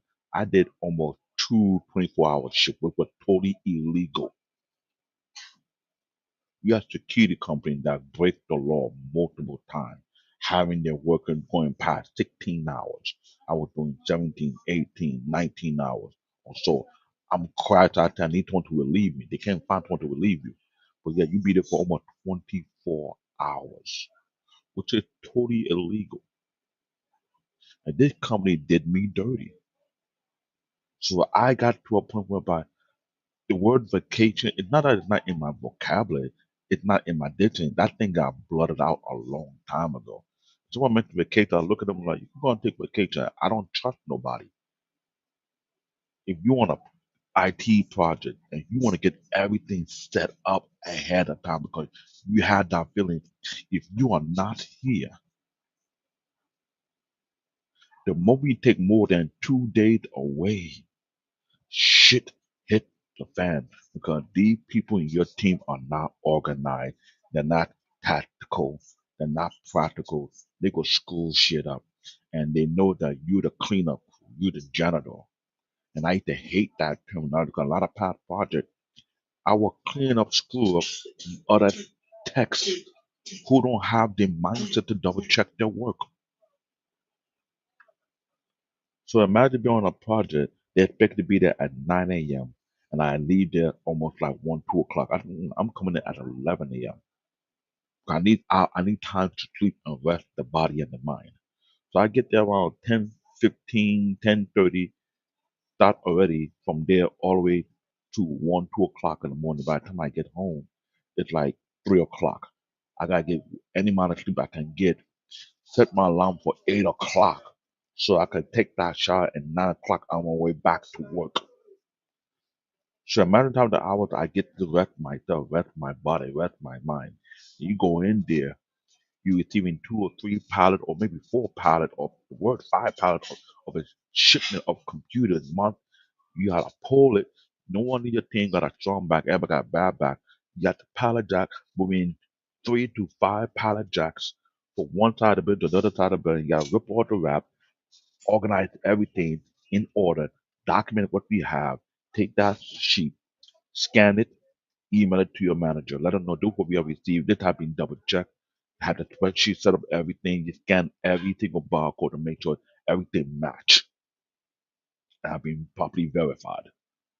And once that is done, you start to unbox, you get these things ready, get them prepped for imaging, get them prepped for the deployment. Have a deployment got to get done. Or we got 34. Okay, cool. We got 45. Okay, cool. We got 50. And that's like a routine. Monday through Friday. I'm doing almost 75 hours within 5 days. And they would tell me, oh, you might have to come in on Saturday. I'm like, excuse me? No, I can't come in on Saturday. I'm sorry. Not happening. Yet I was a beast of a lead, making sure you can get this job done. We had a small team. I request for more manpower. Oh, you got more than enough. But they got 18 plus people that can't do their job properly. But we got a small team. We overworking ourselves. That's just one of the times I'm seeing that people just take the idea of vacation, and when they come back, it's like, to me, there's no point for vacation. Because then why? If I don't get things set up, which I have 2 or 3 months ahead of a breathing space, I'm gonna worry about when I come back. Something goes wrong. I gotta clean up this. I gotta clean up that. I gotta rearrange this. I gotta rearrange that. I gotta organize it. I gotta check the inventory. I gotta see what was missing, what was not missing. I gotta see they keep track of the lot. I hate that. I literally do. And the fact that you're in a team where everybody just being nonchalant and lazy about things, when thing goes wrong, oh, Dave, I'm sorry, you got to go back and why can't you make them clean up that mess? Why do I have to go over there, clean up the screw up they did? We do everything. I remember I had to do a site like that in Manhattan. These people were not following the spreadsheet that was given to them. They didn't know what the hell they were doing. I had to do proper inventory, check that what was done, what was not done, and found out they were doing BS, straight BS. And you in the military, I can tell the commanding officer when they see a team was doing BS. Oh, they getting it. You be outside there to the middle of the night doing push-up, all type of madness. And I get that. I couldn't even do that to my team. I wish I could. Cause I hate slackers. I Here's the hate problem, lazy too. people. Here's the biggest problem. I deal with it as myself as a chef. Like, management or leadership does not want to step in usually to fix the problems or step in. Okay, you are short in team. Let me jump in and help you. Then you say that's not. They will first people will say that's not my job. You need to figure your own team out, or you need to figure your shit out yourself. Really. One thing I always hate when any management or leadership says that. It pisses me the fuck off. But they'll be the one who give me their workload, what they're supposed to do their goddamn self. Put it on my queue. Absolutely, bro. Put it on my queue. They were working for the Estelada company. When they used me for collateral damage. When I got let go, my team member let me know that these guys were putting their workload in my queue, knowing that I've been knocking out huge amount of ticket each and every day, and they're trying to reclaim it. And I think they did it themselves. Now, mind you, at that time, it was the dark side of me who just wanted to walk into the office. Ladies and gentlemen, this is my actual thought. Walk up to the manager, grab him by the throat, smash him against the window. If we were 30 floor or 40 floor up in the building, and ask him, give me a reason why I should not drop you down here. That was my actual thought. Because I don't like lazy-minded people, especially if you're my manager and you're taking advantage of what I was doing, and I didn't Bro, realize it. I'm used And to. and you got me fired when it was never my fault. You put these jobs that I got let go. The manager lied on me, saying that I did X, Y, and Z, trying to find out it wasn't me at all. It was them. But I was a threat to them for the simple fact I always been consistent getting the job done. But they were trying to take my workload and claim credit for it. Then again, this is the American society of taking credit for what you didn't do. You did it from the very, very top, aka the dumbest man on the planet who's now running the country. But here's the thing, David. I'm used to my whole chef career, cooking career, restaurant career, or whatever you want to call it. I'm used to working crazy hours, 85 hours, 70 hours a week. That's normal for me. So when people come in and want to learn to be a chef, I'm like, and you hear they have to put 80 hours. Oh, I got a family at home. Like, yeah, what's your point? I do too. But if you want to put a roof over your head and food on the table, you're going to do the hours. Very simple.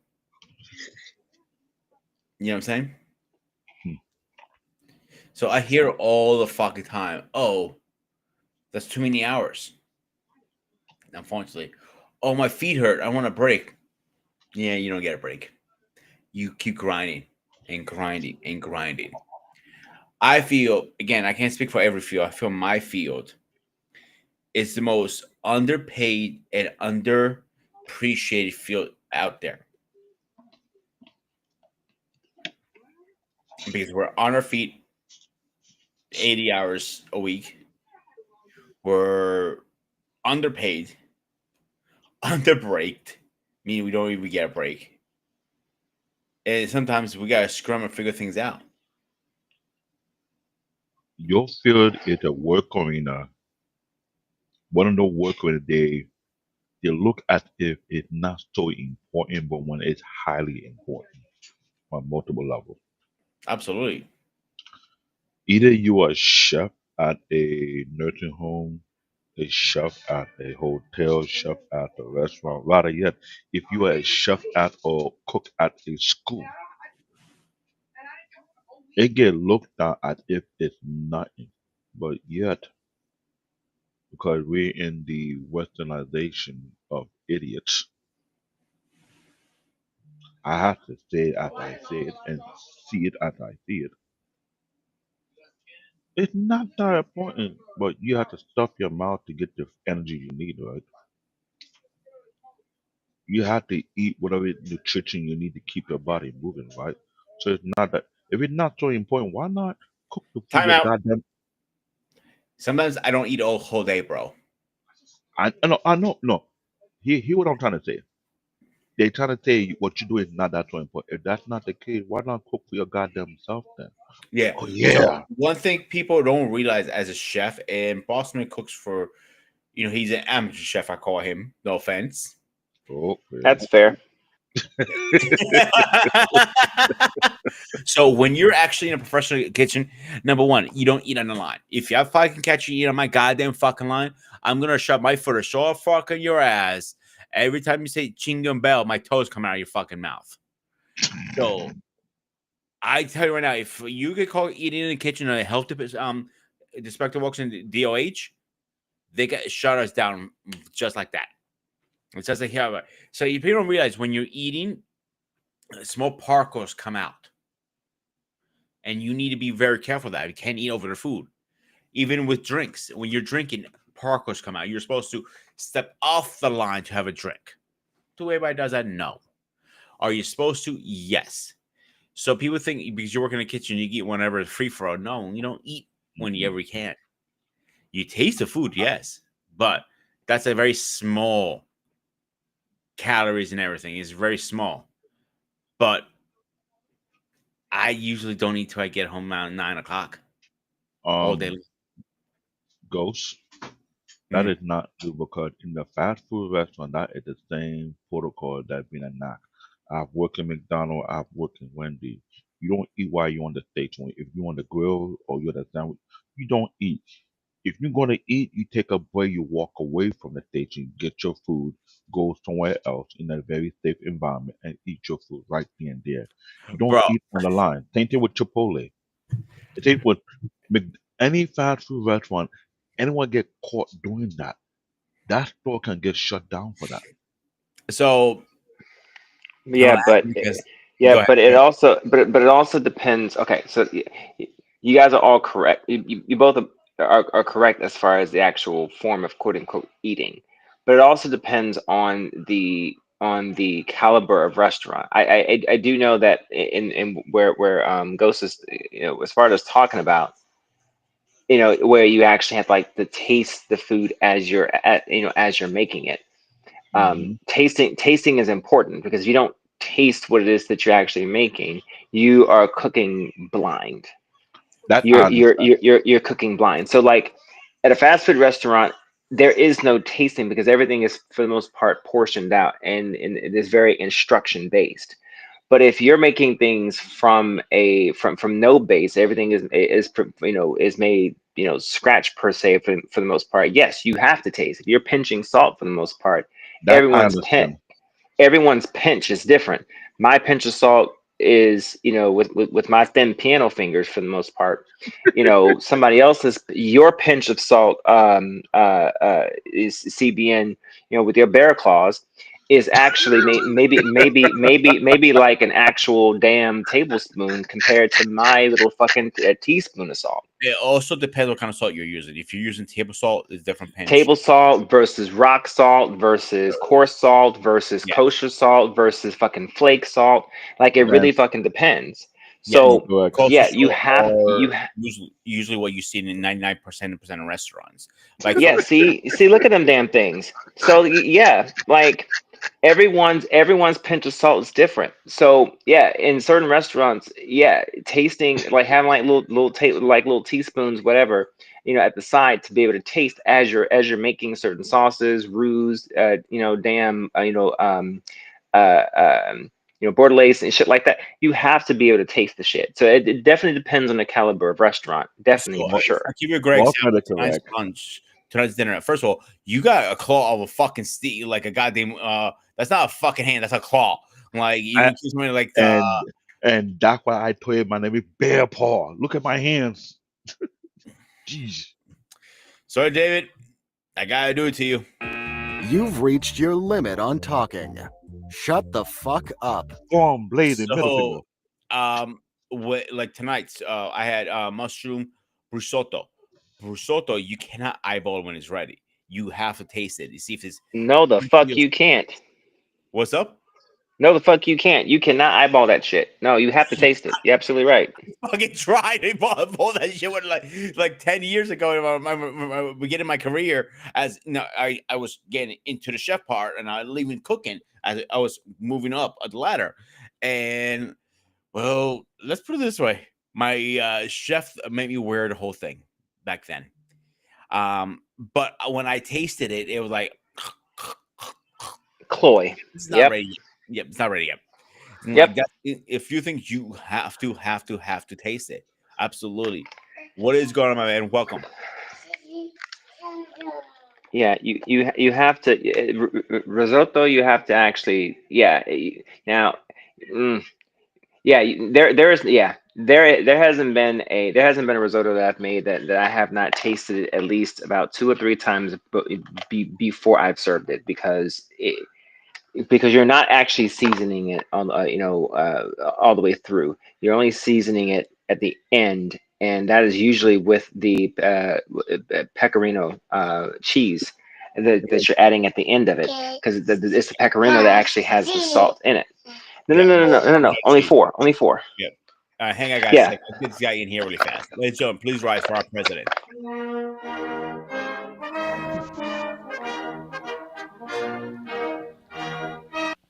Mr. President, welcome, and you're late. Nah, I've been President. grinding all night, guys. I'm teasing. I'm teasing. I'm literally teasing. just You know getting off. Yeah, but I've been You know listening. what? It's funny. It's funny. You said Mr. President, and the president's own is like right next to you. So I feel honored to guard you, sir. You should. He has a good point there. So we're totally off topic. I'm okay with it. Towards the end, we're talking about food right now, so we're gonna stick to that. Okay. No, you talk about food, it's still part of it though, because it's a hassle. A restaurant bitch is not an easy business. I don't care what anybody Thanks for says. reminding me. Yeah, that's the reason why. Funny thing is, I'll loop it in like this. My wife, she is so we balance each other out. She is I'm the pragmatist, and she is the optimist. And yeah, and she's if I'm constantly looking at everything at the ones and twos and A's and B's and so on and so forth, she is like, she's like, everything is gonna work out. I don't know what you're worried about. Everything is gonna work out, right? And it pisses me off because everything works out all the time. And so everything always works out, and it pisses me off. I can sit back here and plan and work things through, and always have like plan A, B, or C. And every so often, when optimism doesn't work out, it's always good to have a plan, right? But the optimism shit, it works my nerves, because it's like, it does end up working out. And then she's like, see, I told you. I'm like, but optimism does not pay the bills. Optimism doesn't, whatever. But then here comes fucking optimism, and it fucking works. And I'm like, I don't get it. And I don't know how people live their lives walking around, counting optimism. I've never seen the shit. At any rate, as a woman thing. Gotta fucking be. At any rate, Not necessarily. I was joking. Well, I was really joking. Well, I say it has to be, because I'm not the only husband that feels that way. Because I say that because we had, for my birthday, we had some TikTok friends come up from Texas and Georgia. They came up, and one of them was married, but one of them met their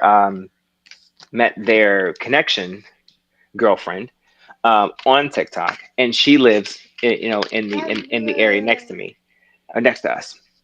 Mm-hmm. And they hit it off pretty well. I'm very happy for them. But yeah, so it was a don't keep your head out of the gutter when I say this, but it was a throuples event. Anyway, so shut up, just shut up. Anyway, so it was 3 couples basically for my birthday, and we had a damn good time. All right, a lot of inebriation. You're welcome, son. At any rate, so I was cooking. You're welcome, son. I said you're welcome. And so I was making, as you know, may know, on my TikTok, I post a lot of my food plating. And one of the food plating they wanted was my chili. Now, chili is not supposed to be made in the spring, but they said, I don't care if it's out of season, they wanted my chili. So I made a chili, and with my chili, I make cornbread pancakes. Now, when I say I'm watching, see, look, somebody always makes that face that CBN makes whenever I say cornbread pancakes. It's very common. See, somebody always says that too, but one person always makes that face right there. That face right there. Cornbread pancakes. And in the South, they're called like flapjacks. But yeah, cornbread pancakes. I was lazy one time. I didn't want to bring out my my skillet, and I didn't want to bring out my casserole dish.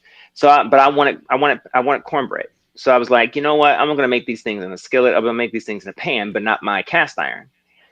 So I was like, you know what? I'm gonna make these things into pancakes. So I made my pancake batter and I just threw some cornmeal in it. But it was getting kind of like heavy, so I just threw some extra what is it?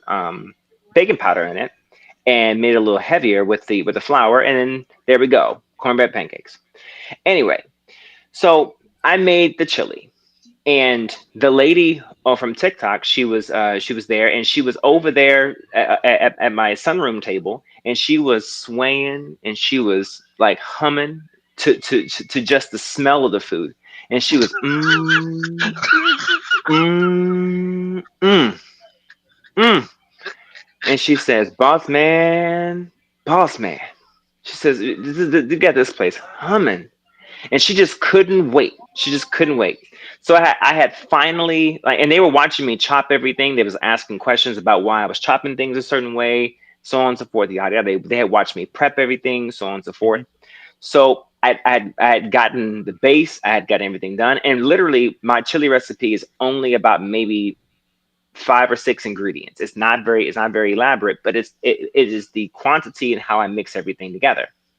So I got everything together, stewed it just like maybe like 20 minutes, and I had let her taste it. I gave her a ramekin, and I gave her just a teaspoon of it, a tablespoon of it, and she was excited. She was walking, and she took 1 tablespoon of it, and she stopped and she dropped her head. And she said, damn. And she says, boss man, this time she said, you need to make a restaurant. This is damn good. And every bite she took, she just says, mm-mm. I said, you're probably thinking right now, this don't make no damn sense. She says, yes. She says, you need to have a restaurant. Why don't you have a restaurant? I said, I don't have a restaurant because I love what I do, and I don't want it to be a job. It's very few people who are chefs after 20, 30 years, they still love what they do. Very few. And most of them don't make over 55,000 because the field is Wow. like there are rare occasions you see like a Ramsey's and all that stuff. Mm-hmm. Those are like I can get open my phone right now and tell you how many chefs numbers I have. Executive chefs, corporate chefs, a dozen of them. That's the problem. Listen, There's chefs out there. Listen, these people have seen my plates on TikTok, and they pick something, they pick something off of there, and they said we want that, and they tried. All of them had the same reaction. She even said that her chili, my chili, was better than her grandmother's. Okay, Oh, yeah, now that's a tall order. I'll give And credit if it's when you get a results like that. That's the best because when yeah, I make chili, I don't make like you gotta keep in mind. I bulk the crap out of mine because I'm making not 1, not 2 gallons, not 3 gallons, 120, 150, 200 gallons usually of chili. Yeah, oh my God, it's a lot of chopping, there's a lot of cutting. you talk about a mountain too damn high. Hell, fuck that. My kettle. Fuck that. We cook it in a kettle. So Shit. clear the fucking kettle. Boss man, you can probably fit in the kettle. I'm not even being sarcastic either. I fell in one before. Do you okay, so I pressure cook the beans. Are these canned beans or like I'm sorry, I'm curious. I'm not fine. I already have 100 other fucking things to worry about. Man, listen. Okay. No, fuck that. No. If you're in a restaurant, you would be doing the same thing to me. Trust me. It's like, but see right there. Talk about mountain too high. On top of that, you got to think of the restaurant aspect of it. There's also the business aspect of it that people then kind of lose. There was a restaurant not too far from here. It was a Creole restaurant. When she first started, it was you talk about a delicious etouffee and beignets. It was a delicious. It was a delicious restaurant, and you talking about some drinks that weren't watered down and everything. I mean, it was a wonderful spot, music, dance floor, everything. And it seemed like as the longer the restaurant stayed open, the worse it got. You could tell that she kind of just she fizzled. It's not only I that, don't want to but lose that. she probably would also realize, oh, if I pressure cook my beans or boil my beans or steam my beans, I'm actually wasting a lot of manpower to do that. That's right. For example, That's right. Yeah. No, you're right. yeah, beans are not easy to cook. They take a long fucking They time. take a long time. I started the night before. I washed them. I washed them because you can't. Some people just take them out the bag and put them in water. No. They're dirty from being in the water. I mean, from being in the bag, they're dirty. You got to rinse them, and then make sure the water is clean. Then you must let them soak in order for them to start opening. Because Yeah, if I you usually soak don't, for they're 24 poisonous. hours. If you don't, people die from bean poisoning. Yeah, Wow. very possible. Yeah, It's rare, but it happens. But I soak mine for 24 hours usually. yeah. And then from there, then you pressure cook them. So I started the night before. So yeah, I mean, think about that in a restaurant style. Some of these things you got to start the day before. So it's like that type of, to me, that's love. Think about greens, for instance. I start the greens the night like a whole day before, fucking night, the day before. We're talking about whittling turkey meat off of neck bones or leg bones in order to get the flavor to make the stock in order to infuse into the actual greens themselves. That's love. You don't get that kind of love in a restaurant. No. Like I'm lucky in a way because I work where I work at.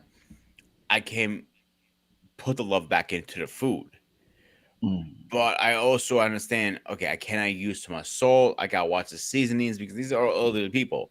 I gotta watch how I cook the food too, because if it's too hard, most of these people don't have fucking teeth. So, I gotta keep Damn it. all these in mind. Damn So it. there's a lot of those factors in a nursing home. You don't have polydent? Never mind. Let me stop. No, Let I me hear what you stop. said. That's another mountain that's high. You're an asshole. Let me stop. Whatever you say, you're an asshole. But when it comes down to the regular diet food, it's like you can go a little crazy. Like tomorrow, Yeah. I got a shitload of pasta to cook off. I got mac and cheese and Alfredo on one day. And I look at my boss like, "Are you trying to kick my ass?" And they love my cheese sauce because I don't make one cheese, one blend cheese. I use a 5 Right. blend cheese. And Do you make the pasta from scratch or no? Oh, hell fucking no, dude. I'm not fucking doing that shit. I can probably figure it out if I wanted to, but it's just way too much work. Way too much Yeah. work. Yeah. Like it's already, you know how much work it is just to cook pasta and get a cheese sauce and Alfredo. Hey, kiss my hairy ass. Like as much as like I love to do that one day for them, but it's way too much work. There's no way my I boss got would you. even approve that because of the labor. No way. Like we had a Yeah. hard time approving doing pork from scratch, pulled pork. For pork, yeah. Gotcha. Yeah, because you had to use a pork belly, and Yeah. I roasted overnight, and get it approved. Who we had a hard time getting that shit approved because Yeah. pork Not, belly. not to mention the labor, but also the cost of the supplies too. So, Shredding is easy. I have a little trick. I can shred it under 30 seconds. but I mean the cost of the actual The cost that was what it was. supplies. The cost. The cost was. It was in the shredding part because how I shred it, I have a 180 gallon mixer. I throw the shit in the mixer. I put my spin dough in there and I put it on 3. You don't want to be near that thing when it breaks it up. Trust me, it's gonna shred the fuck out of it. And that's why I say working in a restaurant or working in the food industry is not that simple at all. No. But it can look down as if it's not. And this is why anywhere outside this country, They don't play around with that. The Japanese and the Chinese, you and I both know this. Cooking is like an art form to them. Yeah. They do not play around. If you're not prepared for them, stay out of here. It's like See, they the have only they have difference is, they have is dojo for this thing. yeah. I'll use Japanese cuisine for example. When I watch videos all the time on food and stuff. Like I'm bored, I'm on the toilet, whatever. And the Japanese food, when you're when you're Why does actually it always go to the commode with this guy? when you're actually at a restaurant, you don't socialize at a restaurant in Japan. You're there to enjoy the food, and they actually take it a lot more serious than we do. So much serious. Um, in ours, the product's a lot better there. The product's so much better. They're not full of stuff, steroids and all that stuff. I remember eating in Greece. It's like butter in your mouth. Best way I can explain it because it's so tender. It's not even funny. You know what I'm saying? Hmm. So now I want to go back to Greece and eat their food. Damn it. um, And this is why country like that respect cooks, the Japanese or the Chinese, either one of them. When you cook in that level unheard of and the people love your food, they have no choice but to honor everything because they know what you put in, what you do to get that thing taste the way it is. It's not that simple. Over here, we have lazy-minded, idiotic people think, oh, it's no big deal. If it's no big deal, cook by yourself and see what it feels like to get prepared. But when I'm hearing you guys talking the amount of work, the amount of prepping you have to do, I've worked in a restaurant like that before in Philadelphia under the table. I mean, I wouldn't get no check. I was getting paid cash. And I see the work. It's not that simple at all. I always take my hat off to people who work in the kitchen. It is that's not why a you simple see a lot job. of chefs are jacked up on energy drinks and smokers, or sometimes both. Phew. So we have a question and a comment. I don't know if David, you want to take this one? Anyone got some direct tech training you can actually get a job in? I've been in the data support field for so long. It's more like they now changing the name from data support to EUC, which stands for end user computing. Uh, Direct training these days, people are not doing direct training no more. They're taking shortcuts to take all the boot camp. And what I found out a lot,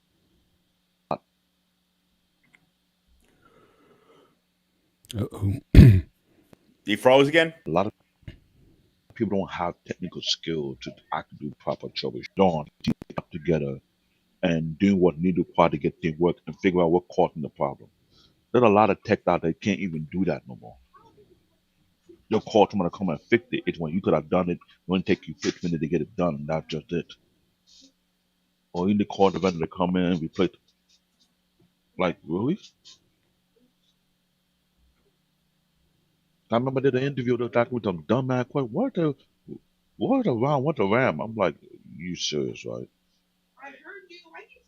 You really serious? It just let me know people don't have real skills anymore. People are taking shortcuts to say they are something they're not.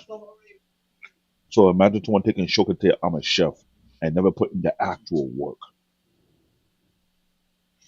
That's one job that get locked down. Construction is another. So one thing about chefs, there's two kind of chefs. There's chefs that earn their rights, like myself, who built, worked over the years. We started as a dishwasher, busboy, and moved up the ladder. Then you have what I call college chefs, that went to college, don't know quality shit. I worked with this guy came out of school being very cocky, and You mean culinary school? Or college or culinary school? culinary school, and he was cocky as fuck. So he wanted to work the most busiest station I have was my saute station. Is a lot of steaks coming out of that station, burgers. The grill station, it was no joke. It will make you or break you. 20 minutes later, he's puking in the bathroom because he had a mental breakdown. 20 minutes. I seen experienced chefs literally break down in that station. That's how Why? it's a lot of pressure on somebody because you're literally controlling the whole restaurant in that station. And I have spoken to the owners multiple times. I don't work there anymore, obviously. I spoke to the owners multiple times. We have to break that station down a little more. He goes, nope, this is how I want to run. And we lost so many people at that station. So when they realized I was the only one who could handle it, guess who got stuck on the station? And what were they grilling anyway? Meat or fish? Everything. Chicken, fish, everything. It was like it Oh. was No, you got to break it down. I'm sorry. yeah. Best way I explain it, take about okay, you see those 49 monitors, like take that times that by 5. That's how big my grill was. And one person had to run that by himself. No, you got to break it down because you can't be mixing meat in that area. The mixture of smell it would literally throw No, you it was off. broken down in section. You have fish section, chicken section, and a steak section. So it wasn't cross contamination. I know what you're talking about. We never had that problem, but it was too much for one person. Way too much person.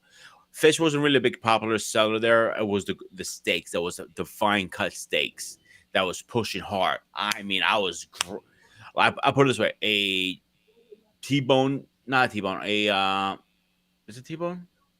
Yeah, T-bone steak. I was right. I would go through about 8 to 9 cases a night. Damn. Yeah. So let's get into our final thoughts. David, you go first. Bossman last, and I'm sorry. David, Bossman, and Paul goes last. My final thought: no mountain high enough. It doesn't matter if there's no mountain high enough. You gotta ask yourself: are you willing to go through the obstacle to become stronger than you were before? I think that was the issue at hand. We live in a society when everybody want to take the easy way out. No one have a spine or a backbone or two solid legs to overcome anything. Everybody want the easy way around. Oh, it's too much. No, you're a punk. You're a dweeb. You got no strength in you. But when real town really hit you hard, you be one running faster than a girl. I think we need to get back to building real strength and stop pretending to be something that you're not. I think that was the issue going in at hand because there's too many people who want to just do this and make it simple. No, life is not simple. To build a city was not simple to begin with. To build a business was not simple. It takes work, it takes consistency, it takes determination. So it's not that the mountain too high. The problem is, are you even strong enough to face that mountain? That is my final thought.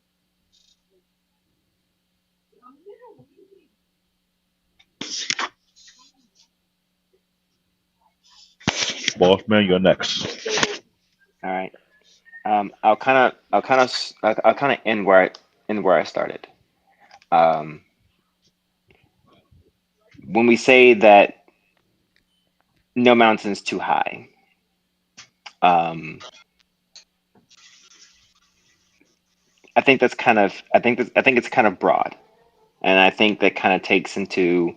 I think you have to take into consideration. Yes, be quiet. I think you have to take into consideration, maybe take a step back and take an assessment of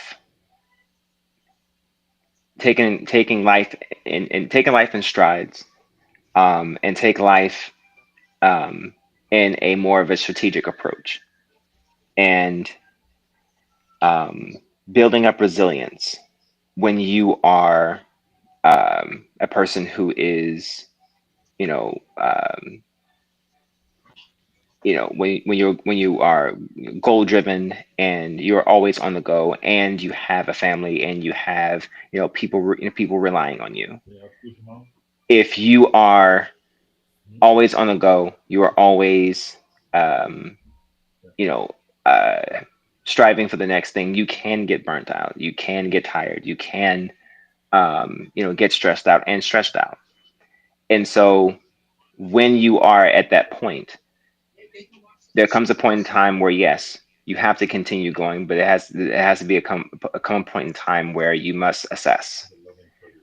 And so while you are assessing, you still have to come a point in time where you must still continue to press forward. And in that point in time, strategy is the best option there, but never to stop, and never to give up. And in the breath of no mountain too high, it isn't to say that you must give up, but it is to say that you must assess and to change the approach and to take care of oneself. If you are not together, if you are not taking care of yourself, then you can't take care of anyone else. And so I'll end it with that. Over. Well, I wish I had more time to comment on the main topic tonight. Is that when I came in, they were talking about food, but I can certainly use the food stories that they were sharing and kind of weave that into the point I was trying to make. There are mountains that are too high, and I think people need to be very realistic about that. People expressed tonight their love and the joy they have in cooking, but to take that to a business or to take that to a position, now that might be too much for you.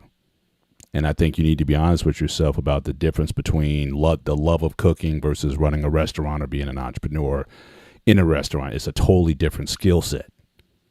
And unless you have the right people with you, unless the right opportunities, unless you get the credit and there's so many things that need to go right. The stars have to align in order that to happen. And even if you launch it, how do you keep it going? As Boss Man said, a lady had a great restaurant, great food, everything, but wore out after a while. And I think a lot of people in the pursuit of something find themselves being worn out. So I think there's just things you have to just modulate. Yes, the idea that, when you see a lot of the motivation, and I used to live on those. I used to, every day I would listen to like a couple hours of motivational tapes every day. And not to say that they didn't have value, but at the end of the day, ultimately it's about opportunity. Ultimately it's about, what your internal passion is. If you're constantly trying to live on external motivation, that means you never had the motivation to begin with. Nobody should have to motivate you to do what is right by yourself and by your family. And those who live on external motivation, yeah, you get all ginned up and, ready to go, but a lot of times you have nowhere to go. And sometimes the lanes that you're working on don't facilitate opportunity for you to go any higher than what it is. So again, Pete talked about the restaurant business. Yeah, most chefs, even the executive ones, 55K is your top. Very few people that 1.01% do like a Gordon Ramsay or something like that. And that's in any business. In America, you only have the top 1% who make it. We already talk about only 10% of Americans make over $100,000 a year as individually income anyway. So we already know you're dealing with a small pool of people. And so I guess with my age and what I've seen over the years and certainly when I look back and what I've been able to do, certainly find something that you can sink your teeth into, and all the hard work and everything that's been said. Yeah, all of that is true in those endeavors. But I knew I didn't want to be a lawyer. No matter how much motivation I had, I didn't want to be a doctor. No matter how much motivation was there. But I raised daughters. I got one who's looking to be a doctor. So find contentment. I think in whatever you do what is required in the vocation that you're in, and then ultimately the results are going to be the results. I can honestly say that in the last maybe 15 years, I haven't been an ambitious person, but I've been blessed abundantly because in any place that I've been in, I've applied it myself 100% to whatever it is that I do. And I just let the results just be that. Opportunities just kind of come my way, and I just take them. I just kind of run with it. So again, ambition and conquering mountains and things of that nature, I just have a comment. Certainly if I apply myself to something, if I have a passion for it, if I want to learn something, I have no hang-ups about humbling myself to learn something or to do something that I've never done before. And these things just tend to pan out. And I guess this is maybe from an older person's perspective, since I'm the oldest one here. This kind of reminds me of what I've talked about in the past about, and again, I'm not trying to get overly religious here, but I would just encourage people, read the book of Proverbs, right? Just read it with no spiritual insights. Because again, most of those positive mental attitude books and all that kind of stuff I was talking about earlier, Most of that stuff you can find in Proverbs, all of it. That was the thing. I was like, why am I going spending all this money on seminars and tapes and books and audio cassettes, and now a lot of stuff is streamed now, but I could just read Proverbs, get 85% of what I want.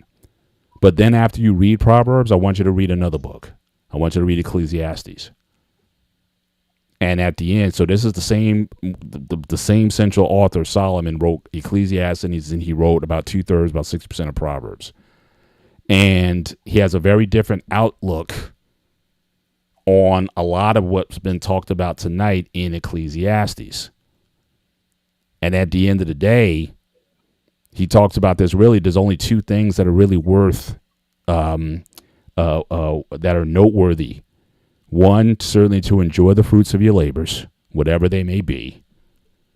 And certainly just to honor God in everything you do. Acknowledge him in everything that you do. Be grateful and thankful for what you have. That's it. This is like one of the richest, one of the wealthiest guys ever. And all that stuff that he went through, all that life experience, and he comes to those two main conclusions. So it doesn't matter about, complaining about life or where your life is or what you did or what you didn't do. All of us have had success in something. Everybody on this panel has been in the minority in terms of the successes that you were able to have. But again, you didn't get everything that you wanted. Are you going to complain about what you don't have? Or are you going to be grateful for the person that you became through the application of the stuff that you did earn than that you do have? So I think that's very important as well. You have to have that balance to life. And so that's kind of where I'm at. I'll be 56 this year. I still have a lot of energy. And as long as I'm alive, I'm going to apply myself and that energy to things that I deem valuable. But the results, I'll leave that up to God. But I'm just grateful that I still have capacity to do certain things. I'm going to be up at 6 a.m. tomorrow night, doing my leg workout, which will be brutal. But I am grateful that I can still do it. So I don't need motivation. I don't need to hear Rocky before I work out. I don't need any kind of slap in the face. I don't need all of that. I can just look over my life and say, hey, these things have been a benefit to me. In the long run, even though I may not like the activity, but I like the outcomes. And I continue to press and I continue to do. So just keep that in mind. Everybody's been successful at something. You haven't conquered everything. And the last thing I'll say is this. I'm no longer struck, but I didn't get a chance to speak. So no motivation will outdo wisdom and common sense. I know Boss Man talked about he's sort of the practical one or whatever, and his wife is the optimistic one. Don't take that for granted. I don't care what she says about the outcome. The reason why you can have the outcomes is because you've been able to maintain a lot of things that have been stable and practical. That allows, you got to have roots in order for flowers and fruits to grow. And so don't discount what you bring to the table. Don't think it's all, well, my wife is just an optimistic person. No, you've set up some roots that allow that to be, that allow for those things to happen. So don't discount yourself, even though it may not be credited or it may go it's not as glamorous, or, may not have the same, hit the same. But again, for all these content creators and all this kind of stuff, there's people in the lab who were building this technology and this internet and all this kind of stuff that never got recognized, but allowed them to do what they do. So never discount that as well. But for you guys who have done things, you cannot substitute common sense. You cannot substitute discipline. If you want to lose weight, I don't care how motivated you are, you cannot substitute a bad diet. Never. And you cannot, and don't, no matter if you got some genetic freaks out there who can eat Snickers bars and peanut butter BJs and get jacked, that's not the bell curve. If you have an abuse problem, some sort of substance that you're trying to get rid of, again, no motivation is going to get you off of that. It's going to come to a point where you're going to have to make some decisions. I want to get off of that. So just from this older, grizzled guy. That's my sort of 2 cents on the perspective. I don't want to be a Debbie Downer here with anybody, but at this point in my life, I try to be as practical as I can. And certainly in these matters, I don't shoot for the moon, but at the same time, I enjoy the sky, and I can look up and see it, and it's good. So that's all I got. Thank you, Paul, and thank you guys for coming up. Appreciate it always. Like, can't do this by myself. I got a team behind me for a reason. So, except that, let's do a quick schedule update and let's hit the sack because we all have an early day ahead of us. Give me a second, pull my schedule up. Actually, Dave, you want to go over your show first? Tomorrow, we'll be talking about one of the iconic anime that came out not too long ago. It's called JoJo Bizarre Adventure. I don't want to give out too much information, but I will tell you this. It is going to be very, very interesting. So, we're going to break down season 1 of it.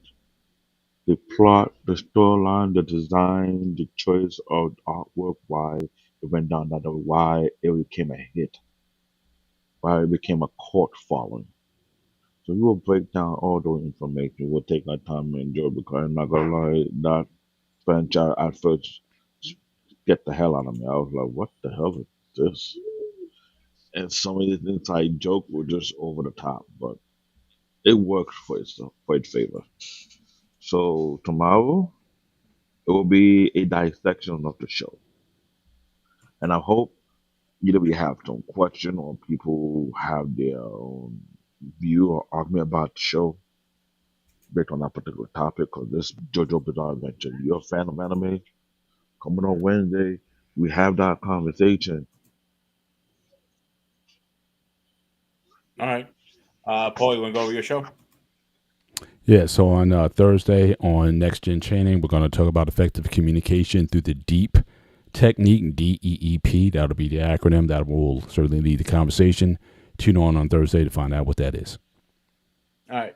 And on Saturday, guys, I haven't changed it online. I haven't changed it on the channel yet. It's going to be Evolution of the Nintendo. I'm looking forward to that conversation, actually. And on Saturday, we are having gray area. I just don't remember the topic off my head right now. I haven't posted it yet.